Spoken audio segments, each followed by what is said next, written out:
Et salut les amis, c'est Blad, j'espère que vous allez bien. Aujourd'hui on se retrouve pour une nouvelle vidéo à propos de ces deux magnifiques choses.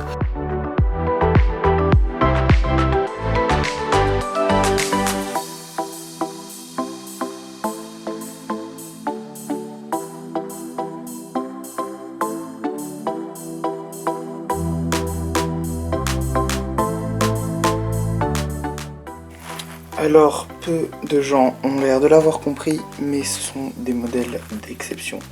En effet, ce sont des modèles vraiment spécifiques puisqu'ils disposent d'un packaging bien à eux, avec le logo des marques. Vraiment un effet vraiment super sympathique, mat, avec une présentation vraiment très bien faite. Là, on va commencer par la Porsche puisque j'ai le packaging sous les yeux, mais franchement, c'est quelque chose de génial.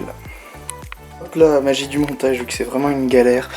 Une fois que la boîte est ouverte, on tombe là-dessus, ou ici normalement quand on construit la voiture pour la première fois, nous avons les jantes qui sont d'ailleurs magnifiques.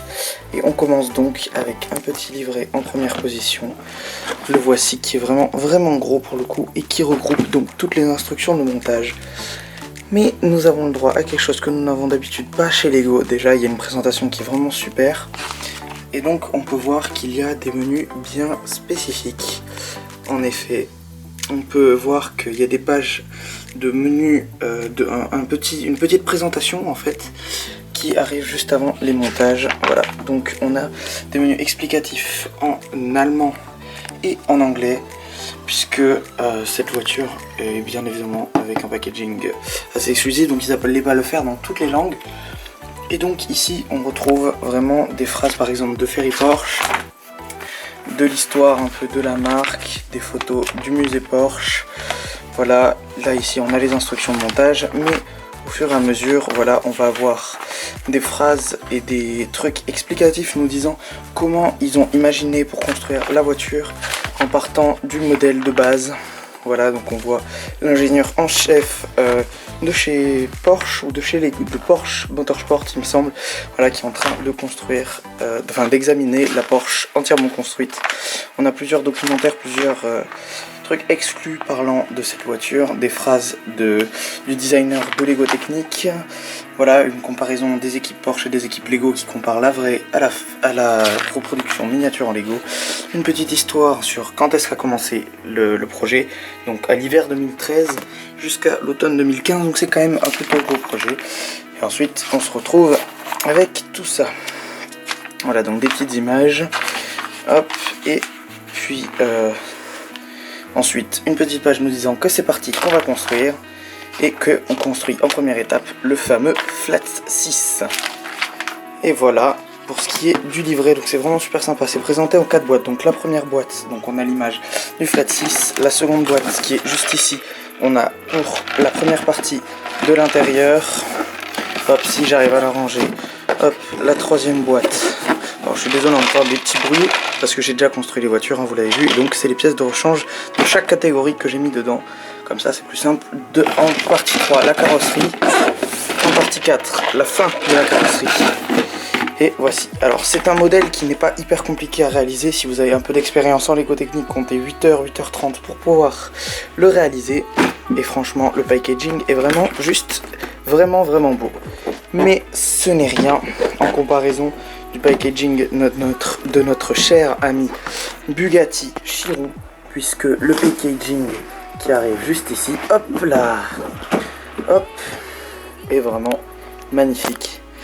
On a déjà une image de la Bugatti Chiron en Lego avec les petits logos de la marque. Là je suis en train de galérer pour ouvrir, mais bon, on va encore appliquer les magies de montage. Ah voilà, merci le montage.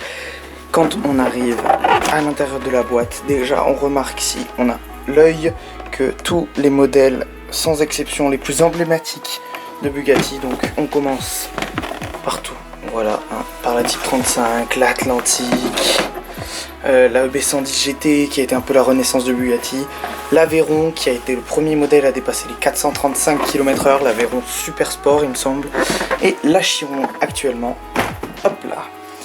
Donc on arrive sur une magnifique image de l'aile avant gauche de notre ami Chiron. Également nous avons ici les petits trous pour les jantes quand la voiture n'est pas construite et qu'on ouvre l'emballage pour la première fois.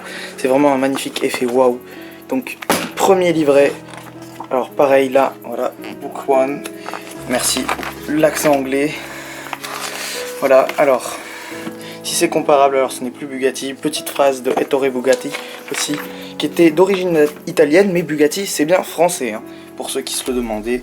Voilà, donc une image de la Chiron, et après c'est à peu près pareil que pour la Porsche. On a plusieurs images. Voilà, voilà.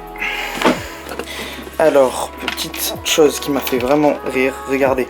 Si on retourne, hop, toutes les images, on va faire ça, hop, comme ça, hop là, et on se retrouve avec, voilà, une magnifique image de l'aile arrière droite de notre magnifique Chiron.